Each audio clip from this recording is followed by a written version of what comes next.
Hello everyone, welcome to my channel H D Orion.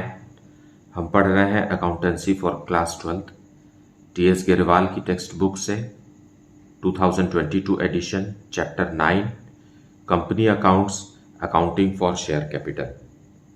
और इस video में हम पढ़ेंगे forfeiture and reissue of shares which were issued at premium. So let us see some questions from the text book.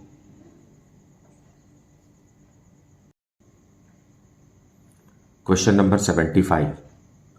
Panasonic Limited was formed on 1st April 2010 with an authorized capital of rupees 2 lakh divided into 2000 equity shares of rupees 100 each. 1000 shares were issued as fully paid to the vendors of building for payment of the purchase consideration. The remaining 1000 shares were offered for public subscription at a premium of rupees 5 per share payable as on application rupees 10 per share, on allotment rupees 25 per share which is including premium of rupees 5, on first call rupees 40 per share, on final call rupees 30 per share. Applications were received for 900 shares which were duly allotted and the allotment money was received in full. At the time of first call, a shareholder who held 100 shares failed to pay the first call money and his shares were forfeited. These shares were reissued at the rate of rupees 60 per share. Rupees 70 per share paid up, means 10 rupees discount. Final call has not been made. You are required to give necessary journal entries to record the above transactions and show how share capital would appear in the balance sheet of the company. So let us see the detailed explanation of it in solution. So solution 75 we will see, and authorized capital is rupees 2 lakh. 2 lakh के authorised capital को 100 rupees वाले shares में company ने divide किए हैं। सो 2000 shares हैं, fine, 2000 equity shares. इसमें से 1000 इक्विटी शेयर्स को बिल्डिंग खरीद लिए।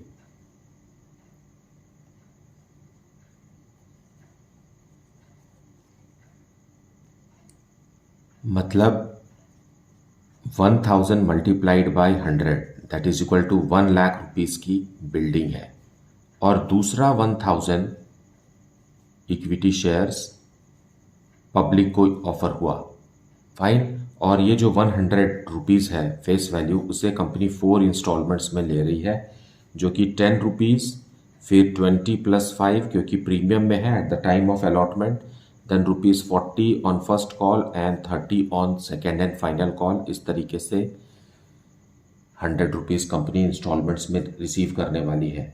लेकिन सब्सक्राइब कितना हुआ? 900 इक्विटी शेयर्स हुआ, fine. It was offered to the public 1000 equity shares, but subscribed कितना हुआ? सब्सक्राइब्ड इज 900, और हमें 900 शेयर्स के लिए ये वाली एंट्री करनी है और बिल्डिंग खरीदने के लिए अलग एंट्री करनी है। सो let us see the journal entries for this. So journal entries will be for 900 shares because public has subscribed for 900 shares as given in the question. Fine. So first entry will be for purchase of building. Let us buildings account debited to vendor. It is of, as we have discussed, 1 lakh क्योंकि 1000 shares has been issued, fine, and being purchase of building.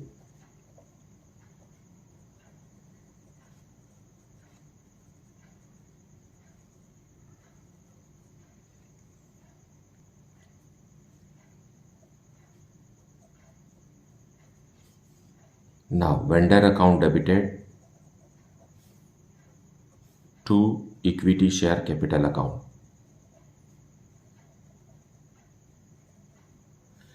1 lakh.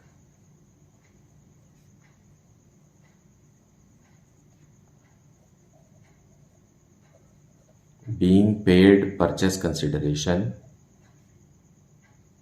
in equity shares.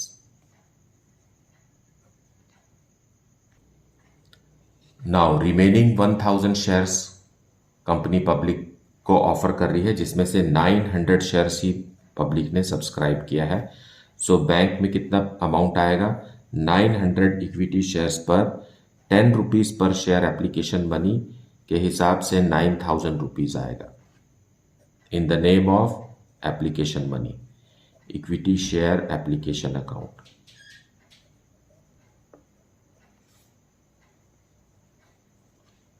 being received application.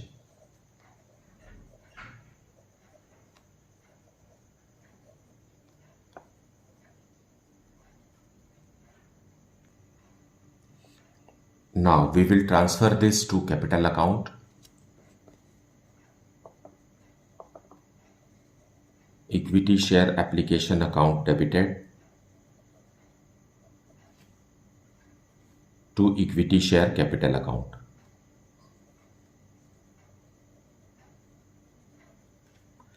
Same amount 9000. सो जैसे जैसे installments due होता है वैसे वैसे share capital account जो है वो क्रेडिट होकर के बढ़ता रहता है, लेकिन फॉरफीचर में हम इसी क्रेडिटेड शेयर कैपिटल को डेबिट करके रिड्यूस करते हैं.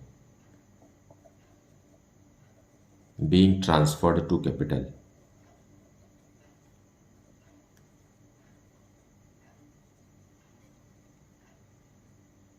Now allotment money with premium will be made due. Fine. So equity share allotment account.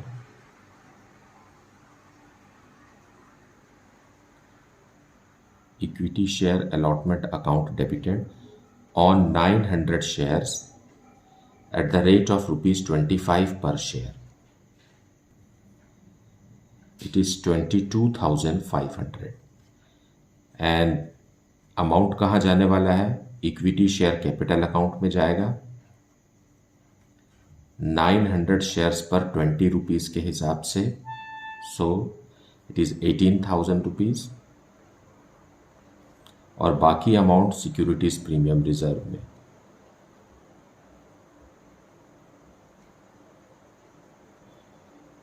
As suggested in the question. So 4,500 being allotment due with premium.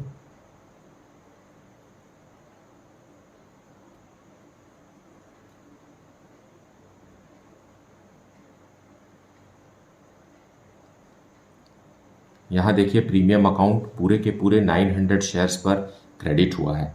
In case allotment का पैसा नहीं मिलता है तो हम इसी प्रीमियम अकाउंट को forfeiture के समय में शेयर कैपिटल के साथ में डेबिट करते हैं. Fine. Now, allotment money has been fully received. So, bank account debited to equity share allotment account.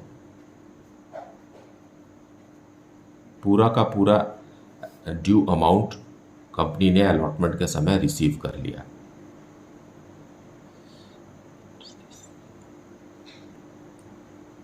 Being allotment money received.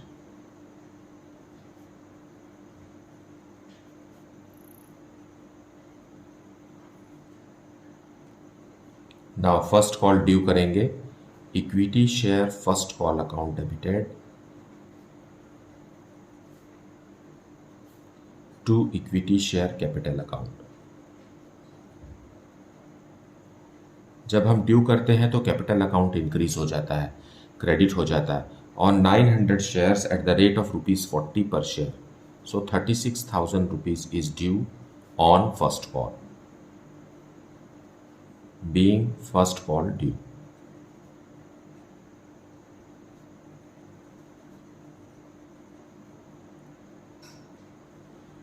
Now, जब रिसीव करने की बारी आई तो जैसा कि क्वेश्चन में लिखा हुआ है कि 100 share holder who held 100 shares failed to pay first call money and his shares were forfeited. So only on 800 shares we will receive 32,000 rupees will be received. और ऐसा कहा तो नहीं गया है कि कॉल्स इन एरियर्स अकाउंट खोलना है, हम कॉल्स इन एरियर्स अकाउंट बिना खोले ही बनाएंगे। So to equity share first call 32,000 being received except on 100 shares. Now immediately the shares were forfeited. So let us pass the forfeiture entry before making the second call due. So अब तक जो share capital account credit हो रहा था उसे हम debit कर देंगे equity share capital account. Fine, कितने से डेबिट कर देंगे? 100 शेयर्स हम फोरफीट कर रहे हैं, इसलिए 100 शेयर्स पर 70 rupees. Why 70 rupees? Because second and final call has not been made due yet.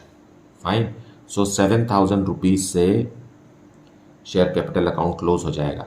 अब यहाँ हमें सिक्योरिटीज़ प्रीमियम रिजर्व अकाउंट नहीं लिखना है क्योंकि उसका अमाउंट अलॉटमेंट के समय रिसीव हो गया है कंपनी को। सो रिसीव हो जाता है तो सिक्योरिटीज़ प्रीमियम रिजर्व क्लोज नहीं होता। फाइन, इसलिए हम क्रेडिट में लिखना शुरू करेंगे टू। यहाँ देखिए इक्विटी शेयर फर्स्ट कॉल जो है वो ड्यू ज़्यादा से हुआ है और रिसीव कम से हुआ है, तो यहाँ 4,000 से अभी भी क्लोज होना बाकी है जिसे हम अभी क्लोज करेंगे। So to equity share first call account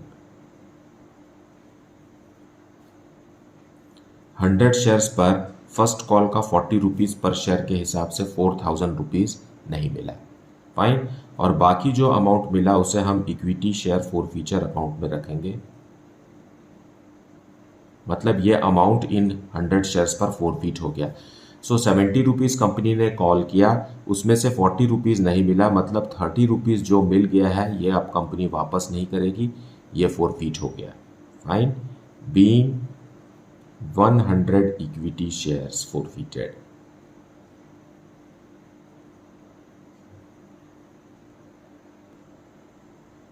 और फोरफीट करने के बाद तुरंत ही कंपनी ने इसे रीइश्यू भी कर दिया, मतलब सेकंड कॉल के पहले ही कंपनी इसे रीइश्यू करेगी। सो बैंक में पैसा आ रहा है। फाइन, यहाँ लिखा हुआ है कि these shares were reissued at ₹60 per share. So 100 shares हैं और कंपनी ने 60 रुपीज़ में, मतलब 6,000 रुपीज़ में इसे बेच दिया एज ₹70 पेड अप। मतलब है तो वो 77,000 का, लेकिन हम उसे 6,000 में ही बेच दिए, तो डिस्काउंट हो गया है ना। और डिस्काउंट का अमाउंट हम इक्विटी शेयर फोरफीचर अकाउंट से लेंगे। सो इक्विटी शेयर फोरफीचर 100 शेयर्स पर 10 रुपीज़ के हिसाब से 1,000 रुपीज़ डिस्काउंट में यूज़ हो गया। इन 3,000 में से 1,000, और क्योंकि शेयर्स रीइश्यू हो रहे हैं इसलिए शेयर कैपिटल अकाउंट फिर से क्रेडिट हो जाएगा।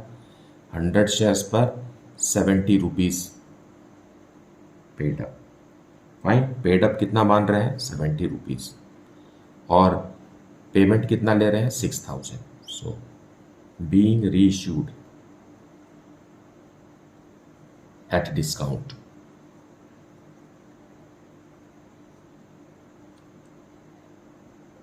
सो फोरफीचर अमाउंट जो था वो 3,000 था और उसमें से 1,000 यूज़ हो गया, मतलब 2,000 जो बचा वो हम कैपिटल रिजर्व में ट्रांसफ़र करेंगे। और उसे आप ऐसे भी समझ सकते हैं कि 30 रुपीज़ पर शेयर फोरफीट हुआ था और 10 रुपीज़ पर शेयर डिस्काउंट के लिए यूज़ हुआ, मतलब पर शेयर 20 रुपीज़ बच गया जो हम कैपिटल रिजर्व में ट्रांसफ़र करेंगे। So let us transfer it to capital reserve. Equity share forfeiture account debited.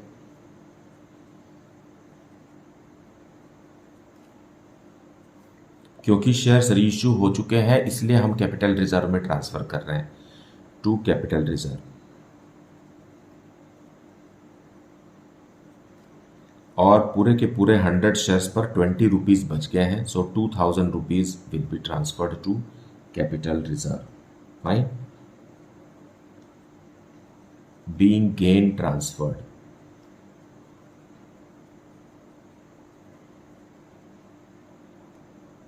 और फाइनल कॉल अभी तक कंपनी ने नहीं किया है तो हमें यहीं पर रुक जाना है।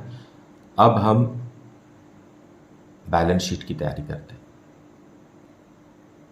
सो जब कभी भी क्वेश्चन में बैलेंस शीट बनाने कहे तो हमें नोट्स टू अकाउंट बनाना ज़रूरी है, क्योंकि बैलेंस शीट में हमें डिटेल्स को शो नहीं करना है और सारा डिटेल्स नोट्स टू अकाउंट में ही शो करना है। So first note is related to share capital. Share capital में हमें शो करना ऑथराइज्ड कैपिटल।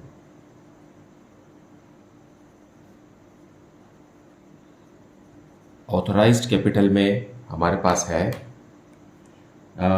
2000 equity shares. सो डिटेल भी इसका शो करेंगे। 2000 इक्विटी शेयर्स ऑफ ₹100 ईच। इस तरीके से ये हो गया 2 लाख रुपीस, और इसे हम ब्लॉक करेंगे क्योंकि ये बैलेंस शीट में शो नहीं होगा। फाइन। तो पब्लिक ने ऑफर कितना किया है तो उसे हम सब्सक्राइब इश्यूड कैपिटल लिखते हैं। इश्यूड कैपिटल मतलब जितना पब्लिक को ऑफर किया गया। सो क्या क्या ऑफर हुआ है इश्यूड कैपिटल में? 1000 equity shares, 1000 equity shares of ₹100 each. Fine, मतलब 1 लाख रुपीस। ये तो बिल्डिंग के लिए हुआ था, है ना। हमने बिल्डिंग परचेस किया है जिसके बदले में हमने शेयर्स इशू किए थे, और पब्लिक को ऑफर हुआ है again 1000 equity shares of ₹100 each.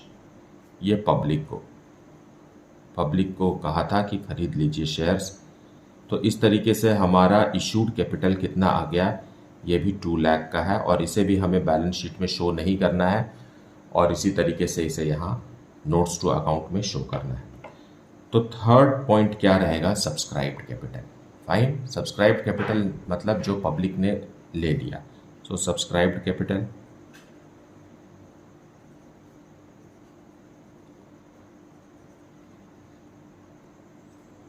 में हमें दिखाना है subscribed and fully paid up, fully called and paid up. Fully called and paid up का मतलब ये है कि जो हमने 1000 इक्विटी शेयर्स बिल्डिंग के लिए इशू किया है, 1000 इक्विटी शेयर्स ऑफ ₹100 ईच। सो ये 1 लाख रुपीस का जो बिल्डिंग के लिए हमने इशू किया है, ये तो सब्सक्राइब्ड ही हुआ, क्योंकि ये payment in the form of shares accepted है वेंडर के द्वारा। फाइन। और दूसरा है 900 इक्विटी शेयर्स, है ना। सो इस 900 इक्विटी शेयर्स को हम कैसे दिखाएंगे? इसे हम शो करेंगे subscribed but ₹70 called and paid up.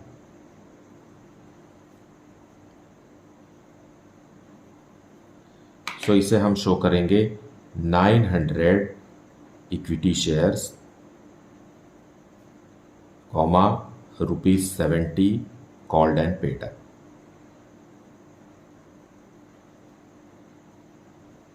So it will be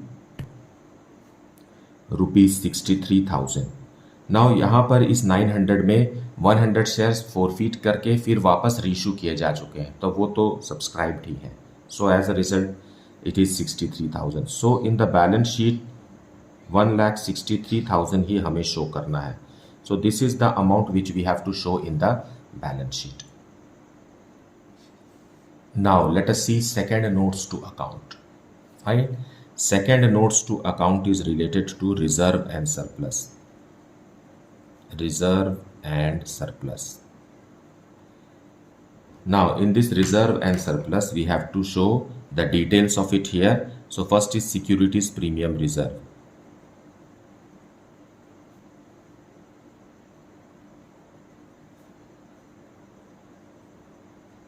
Securities premium reserve कितना है? 900 शेयर्स पर ₹5 पर शेयर के हिसाब से ये है ₹4,500। That is one thing. And the second is capital reserve, जो अभी हमने बनाया ये है ₹2,000। सो इस तरीके से सिक्योरिटीज प्रीमियम रिजर्व और कैपिटल रिजर्व दोनों मिल करके रिजर्व एंड सरप्लस में हमें शो करना है ₹6,500 and this amount will be shown in the balance sheet.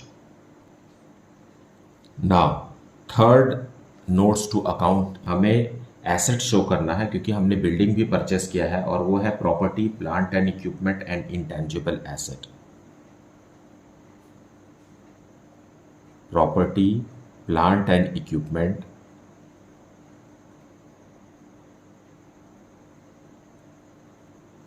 and intangible assets.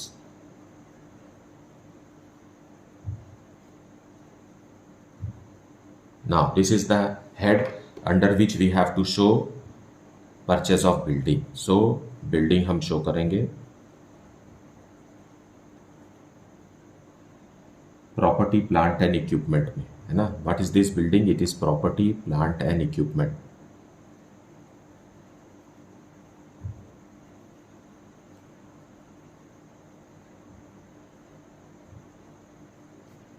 ये बिल्डिंग हमने 1 लाख रुपीज़ की खरीदी है। So this is note number 3।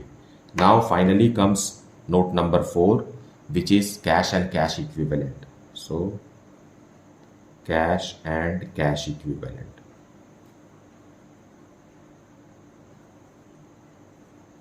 Cash and cash equivalent में हमें शो करना है कैश एट बैंक, राइट।